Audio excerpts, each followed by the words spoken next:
안녕, 얘들아. 오늘은 역사 채널에서 좀처럼 다루지 않는 핫하고 흥미진진한 이야기, 바로 십자군 전쟁에 대해 알아보려고 해. 십자군 전쟁. 이름만 들어도 뭔가 중세시대. 갑옷 입은 아저씨들이 막 칼 휘두르는 모습이 떠오르지 않아? 맞아, 바로 그거야. 하지만 십자군 전쟁은 단순한 칼싸움 그 이상이라고. 자, 그럼 지금부터 십자군 전쟁의 모든 것을 파헤쳐보자고. 십자군 전쟁, 왜 일어났을까? 때는 바야흐로 11세기. 유럽은 슬슬 배가 부르기 시작했어. 인구도 늘고 땅도 넓어지고 돈도 좀 만져보고 그런데 말이야. 예루살렘이 문제였어. 예루살렘? 맞아. 그 종교적인 도시 말이야. 당시 예루살렘은 이슬람 세력의 손에 있었는데 유럽 사람들은 성지 순례를 가고 싶어 안달이 난 거야. 그런데 이슬람 사람들이 순례 가는 길을 막거나 통행세를 엄청나게 뜯어갔거든. 빡친 유럽 사람들은 안 되겠다. 우리가 직접 예루살렘을 되찾자 하고 십자군 전쟁을 결심하게 된 거지. 좀 더 자세히 말해볼까? 당시 유럽은 봉건 사회였어. 왕은 있었지만 힘이 약했고 영주들이 각자 자기 땅에서 떵떵거리며 살았지. 그런데 교황이 나타나서 예루살렘을 되찾아라 하고 외치니까 왕과 영주들은 이거 좋은 기회인데? 하고 생각했어. 영토를 넓힐 기회, 돈을 벌 기회, 명예를 얻을 기회. 게다가 교황이 십자군 전쟁에 참여하면 천국 간다 라는 말까지 덧붙였으니 안 갈 이유가 없었지. 결국 종교적인 열정, 정치적인 야망, 경제적인 이득, 이 모든 것이 십자군 전쟁을 일으키는 복잡한 원인이 되었어. 십자군 전쟁의 주인공들. 십자군 전쟁에는 여러 차례의 원정이 있었는데 각 원정마다 다양한 사람들이 참여했어. 용감한 기사, 돈 많은 귀족, 그리고 그냥 묻어가려는 일반 백성들까지. 키읔키읔키읔자, 좀 더 자세히 파헤쳐보자. 기사들 갑옷 입고 말 타고 다니면서 칼 휘두르는 멋쟁이들. 전쟁의 주역들이었지. 물론 칼질 실력도 중요했지만 돈도 중요했어. 갑옷, 말, 무기 다 사야 했거든. 그래서 기사들은 돈 많은 귀족들의 후원을 받거나 직접 돈을 벌어야 했어. 전쟁에서 승리하면 전리품을 챙길 수도 있었고 새로운 영지를 얻을 수도 있었지.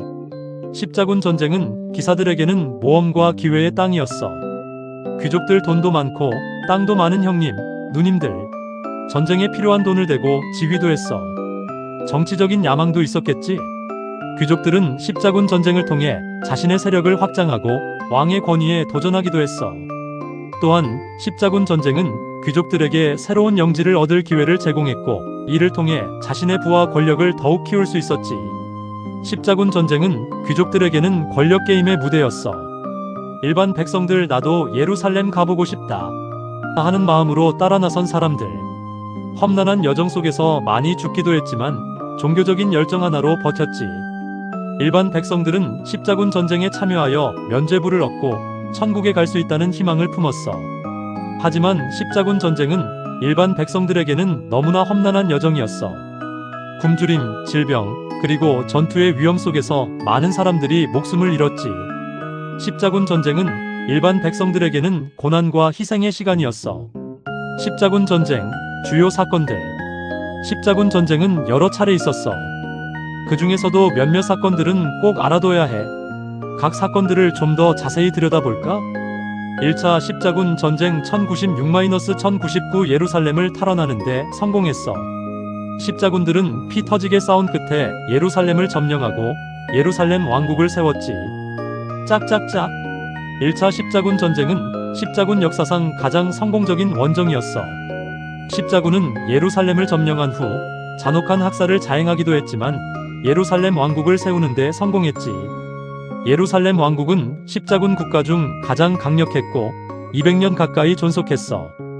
2차 십자군 전쟁 1147-1149와 예루살렘 또 뺏기게 생겼네 하는 위기감에 시작됐지만 별 성과 없이 끝났어. 젠장.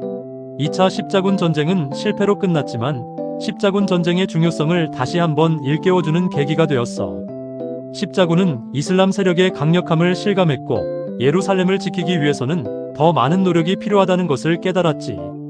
3차 십자군 전쟁 1189-1191 리처드 1세, 살라딘 등 쟁쟁한 영웅들이 등장해서 치열하게 싸웠어. 결국 예루살렘을 되찾지는 못했지만 십자군은 예루살렘 근처 지역을 차지했지. 3차 십자군 전쟁은 십자군 전쟁 역사상 가장 화려한 전투들이 벌어진 시기였어. 특히 리처드 1세와 살라딘의 대결은 많은 사람들에게 감동과 흥미를 선사했지. 비록 예루살렘을 되찾는 데는 실패했지만 십자군은 예루살렘 근처 지역을 확보하여 십자군 세력의 영향력을 유지했어. 어린이 십자군, 이건 진짜 끔찍한 이야기인데 어린아이들이 예루살렘을 되찾겠다고 나섰다가 노예로 팔려가는 비극적인 사건도 있었어. 어린이 십자군은 십자군 전쟁의 어두운 면을 보여주는 대표적인 사례야. 종교적인 열정과 맹목적인 믿음이 얼마나 비극적인 결과를 초래할 수 있는지 보여주는 사건이지. 십자군 전쟁, 그 이후 십자군 전쟁은 수백 년 동안 이어졌어. 결국 십자군은 예루살렘을 완전히 지키지 못하고 이슬람 세력에게 다시 빼앗겼지. 하지만 십자군 전쟁은 유럽 사회에 엄청난 영향을 미쳤어. 어떤 영향을 미쳤는지 자세히 알아보자. 동서교류의 활성화. 십자군 전쟁을 통해 유럽과 중동 지역의 교류가 활발해졌어. 동방의 문물, 향신료, 새로운 기술들이 유럽으로 유입되었지. 십자군 전쟁은 유럽인들에게 새로운 세계를 열어주었고 동방과의 교류를 촉진하는 계기가 되었어. 향신료는 유럽의 식생활을 변화시켰고 새로운 기술들은 유럽 사회의 발전에 기여했지. 왕권 강화. 십자군 전쟁에 귀족들이 많이 참여하면서 왕의 권력이 상대적으로 강해졌어. 귀족들의 세력이 약해졌거든. 십자군 전쟁은 왕권 강화에 중요한 역할을 했어. 전쟁에 참여한 귀족들은 많은 희생을 치렀고 그 과정에서 왕의 권위에 복종하게 되었지. 또한 십자군 전쟁은 중앙 집권적인 국가 체제를 강화하는 데 기여했어. 종교 개혁의 시야. 십자군 전쟁의 실패는 교황과 교회의 권위를 약화시켰고 종교 개혁의 불씨를 지폈어. 십자군 전쟁의 실패는 교회의 권위에 대한 의문을 제기하게 만들었고 종교 개혁의 필요성을 느끼게 했어. 십자군 전쟁은 종교 개혁의 중요한 배경이 되었고 유럽 사회의 변화를 이끄는 원동력이 되었지. 십자군 전쟁, 팩트 체크. 십자군은 다 정의로운 사람들이었을까? 아니, 꼭 그렇지만은 않아. 약탈, 살인, 종교적 광신 등 어두운 면도 많았어. 십자군 전쟁은 영웅적인 이야기뿐만 아니라 잔혹하고 비극적인 면도 가지고 있었어. 십자군은 자신의 목적을 달성하기 위해 무자비한 행동을 서슴지 않았지. 십자군 전쟁은 종교 전쟁이었을까? 물론 종교적인 이유도 있었지만 정치, 경제적인 이유도 복합적으로 작용했어. 십자군 전쟁은 종교적인 열정뿐만 아니라 정치적인 야망, 경제적인 이득 등 다양한 요인들이 복합적으로 작용한 전쟁이었어. 십자군 전쟁은 실패한 전쟁이었을까? 꼭 그렇다고 말하기는 어려워. 십자군 전쟁은 유럽 사회에 다양한 영향을 미쳤거든. 십자군 전쟁은 예루살렘을 완전히 지키는 데는 실패했지만 유럽 사회에 다양한 영향을 미쳤어. 동서 교류를 활성화시키고 왕권을 강화했으며 종교 개혁의 씨앗을 뿌렸지. 십자군 전쟁은 단순히 실패한 전쟁으로 치부할 수 없는 복잡한 역사를 가지고 있어. 마무리. 자, 오늘은 십자군 전쟁에 대해 알아봤어. 어때? 좀 흥미로웠어?